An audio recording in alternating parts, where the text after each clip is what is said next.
औज़ुबिल्लाहि मिनश्शैतानिर्रजीम बिस्मिल्लाहिर्रहमानिर्रहीम। नाज़रीन, बहुत से नामवर और जरी हुक्मरानों और सिपा सालारों ने तारीख के धारे को बदल कर रख दिया।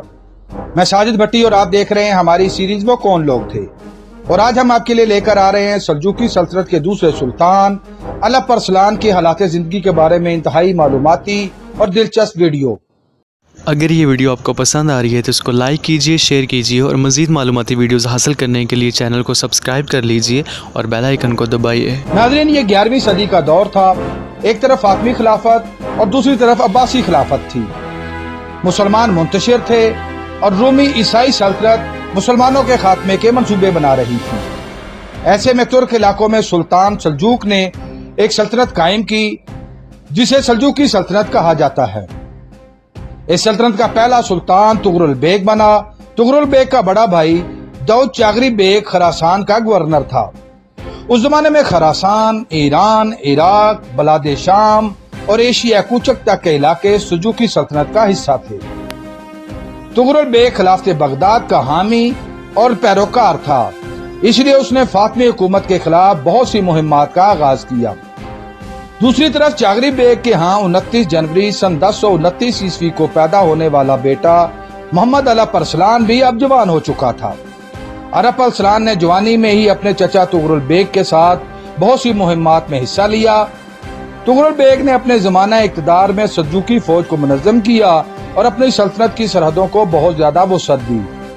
सन 1062 ईस्वी को तुगरुल बेग की वफात के बाद उसके भाई कतालमश और अलप अरसलान के भाई सुलेमान ने इक़्तिदार के असूल की कोशिशें की, मगर अलप अरसलान ने उनको नाकाम बनाया और वज़रा की मदद से सल्तनत के तख्त को हासिल करने में कामयाब हो गया और आखिर 4 अक्टूबर सन 1063 ईस्वी को दूसरा सल्जूकी सुल्तान बना।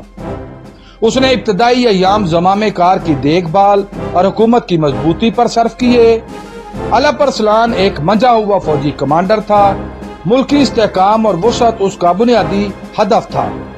आखिर उसने 1064 ईस्वी में आज़रबाईजान पर हमला कर दिया और उसके बहुत से इलाकों को अपनी रियासत का हिस्सा बना लिया। उसके बाद अलप अरसलान ने निज़ामुल मुल्क के साथ मिलकर नई फतूहात का आगाज किया। अलप अरसलान ने अपनी फौज को खुद कफील और मजबूत बनाने पर जोर दिया। उसने फौज की अददी कुव्वत बढ़ाने की खातिर कबाइल पर इन्हिसार को खत्म किया, तनख्वाहों का एक निजाम बनाया और टैक्सों की कलेक्शन को वुसअत दी। 1067 ईस्वी को अलप अरसलान ने अपने एक सिपा सालार के जरिए रूमी सल्तनत के एक बड़े शहर कैसरिया पर कब्जा कर लिया। 1068 ईस्वी को अलप अरसलान ने फलस्तीन के इलाकों पर भी कब्जा कर लिया। शरीफ मक्का जो कि फातमी खिलाफत का पैरोकार था, उसने अब्बासी खिलाफत की ताबेदारी कबूल कर ली। इस पर अलप अरसलान ने 50,000 दिनार शरीफ मक्का को तोहफा में भेजे। अब अलप अरसलान ने मिस्र की तरफ पेशकदमी का फैसला किया। अभी वो रवानगी के लिए तैयारी पकड़ रहा था कि उसे इत्तला मिली कि रूमी सल्तनत के शहनशाह और कैसरे रूम रोमानोस ने एक बड़ी फौज के साथ पेशकदमी की तैयारी शुरू कर दी है और उसका इरादा है कि वो अनातोलिया और आज़रबाईजान पर कब्जा करके सल्जूकी इक़्तिदार का खात्मा करेगा। उसे मजीद इत्तला मिली कि इस वक्त कैसरे रूम 2 लाख की फौज को तैयार कर रहा है। यह इत्तला मिलने पर अलप अरसलान ने मिस्र की मुहिम को मुअख्खर किया और रोमानोस की फौज का मुकाबला करने की तैयारी शुरू कर दी। 1070 ईस्वी को खल्लाद के मुकाम पर रूमियों के एक फौजी दस्ते के साथ सल्जूकी फौज का मुकाबला हो गया। सल्जूकी सिपाही बेजिगरी से लड़े। रूमी फौज गाजर मूली की तरह काट कर रख दी गई और इस तरह रूमी फौजी दस्ता तकरीबन तबाह बर्बाद कर दिया गया। जब कैसरे रूम रोमानोस को लश्कर की तबाही की इत्तला मिली तो वो 23 अगस्त 1071 ईस्वी को 2 लाख जदीद मुसल्ला फौज लेकर रवाना हुआ। उसने मलाजगर्द और खल्लाद के दरमियान पड़ाव डाला। दूसरी तरफ अलप अरसलान भी अपनी 15,000 फौज लेकर मैदान में आ पहुंचा। बज़ाहिर रूमी और सल्जूकी फौज में कोई मुकाबला न था। रूमी अददी बर्तरी की वजह से इंतहाई मगरूर हो चुके थे।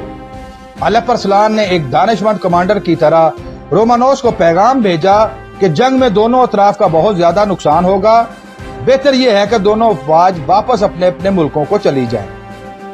रोमानोस ने इंतहाई तकब्बुर के साथ शराइत रखी कि अलप अरसलान तमाम मकबूजा इलाके और सल्जूकी दारुल सल्तनत रे رومیوں کے حوالے کر دے تو سوچا جا سکتا ہے۔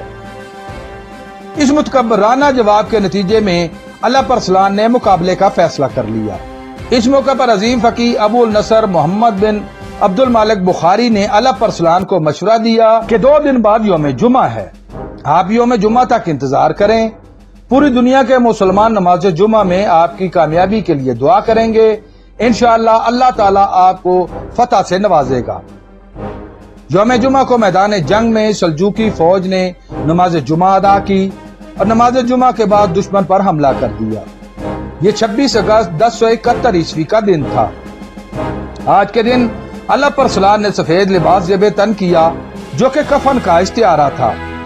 اللہ پرسلان نے اپنی فوج کو جمع کیا اور ان سے ایک ولولہ انگیز خطاب کیا۔ اس نے دھاڑتے ہوئے کہا کہ اے مجاہدین اسلام، ہم اللہ کی راہ میں لڑنے کے لیے نکلے ہیں۔ بے شک ہماری عددی طاقت دشمن سے بہت کم ہے، مگر ہمیں صبر اور جرأت سے کام لینا ہوگا۔ اللہ کی تائید و نصرت پر بھروسہ کر کے دشمن کا مقابلہ کرنا ہے۔ اللہ نے فتح دی تو ہم غازی، ورنہ درجہ شہادت تو ہم پا ہی لیں گے۔ اس کے بعد اس نے کہا کہ اگر میں جنگ میں شہید ہو جاؤں تو یہ سفید عسکری لباس میرا کفن ہوگا۔ پھر اس نے اپنی تلوار نیام سے نکالی اور نیام کو زمین پر پھینک دیا، جو کہ اشارہ تھا کہ اب تلوار نیام میں نہیں جائے گی۔ اس کے بعد فضا اللہ اکبر کے نعروں سے گونج اٹھی۔ رومانوس کو یقین نہیں تھا کہ اللہ پرسلان کی فوج اس قدر کم ہوگی۔ اس نے خیال کیا کہ اللہ پرسلان نے اپنی فوج کا ایک حصہ چھپا کر رکھا ہے جو بعد میں حملہ کرے گا۔ کیسر روم نے بھی اپنی فوج کا ایک بڑا حصہ اینٹیونیوکس کی قیادت میں اس غیبی فوج سے مقابلہ کرنے کے لیے الگ کر دیا اور اپنی فوج میں شامل نہ کیا۔ اس کی جنگی حکمت عملی میں یہ ایک بہت بڑی غلطی تھی۔ اللہ پرسلان نے اپنی جنگی حکمت عملی کے تحت اپنی فوج کے تیر اندازوں کو 3 مختلف سمتوں میں متعین کیا۔ اس کا ہدف تھا کہ جنگ میں براہ راست مقابلہ کم سے کم کیا جائے اور تیروں کے ذریعے دشمن کا زیادہ سے زیادہ نقصان کیا جائے۔ جنگ کا آغاز ہوتا ہے، رومی فوج کا ہراول دستہ آگے بڑھتا ہے، تیر انداز اس کو بری طرح سے نقصان پہنچاتے ہیں، پھر دوسرا دستہ آگے بڑھتا ہے۔ یہ دوسرا دستہ کافی حد تک سلجوقی فوج کے اندر داخل ہو جاتا ہے مگر گھیرے میں آ جاتا ہے۔ کافی نقصان کے بعد اسے راہ فرار اختیار کرنا پڑتی ہے۔ رومانوس کی ایک اور غلطی اسے کافی نقصان پہنچانے والی تھی۔ شدید گرمی اور سورج کی تپش کی وجہ سے رومانوس سوچتا ہے کہ کچھ دیر خیمے میں آرام کر لے تاکہ مقابلے کے لیے تیار ہو سکے، اور جب وہ خیمے کی طرف روانہ ہوتا ہے اور خیمے میں چلا جاتا ہے تو رومی فوجی سمجھتے ہیں کہ یہ اشارہ ہے پیچھے ہٹنے کا۔ اس پر وہ پیچھے کو بھاگے اور بگدڑ مچ گئی۔ سلجوقی سپاہیوں نے بھاگتے ہوئے رومیوں کا بہت زیادہ جانی نقصان کیا۔ جنگ کا پاسا پلٹ چکا تھا، رومی فوج کو شکست ہو چکی تھی اور رومانوس کو گرفتار کر لیا گیا۔ جب رومانوس کو اللہ پرسلان کے سامنے پیش کیا گیا تو اللہ پرسلان نے اس سے پوچھا کہ اگر تمہاری جگہ میں گرفتار ہو کر تمہارے سامنے پیش ہوتا تو تم میرے ساتھ کیا سلوک کرتے؟ اس پر اس نے کہا کہ میں تمہارے ساتھ انتہائی برا سلوک کرتا۔ جواب میں اللہ پرسلان نے کہا کہ میں تمہارے ساتھ کوئی برا سلوک نہیں کرنے والا، میں تمہیں رہا کرنے والا ہوں۔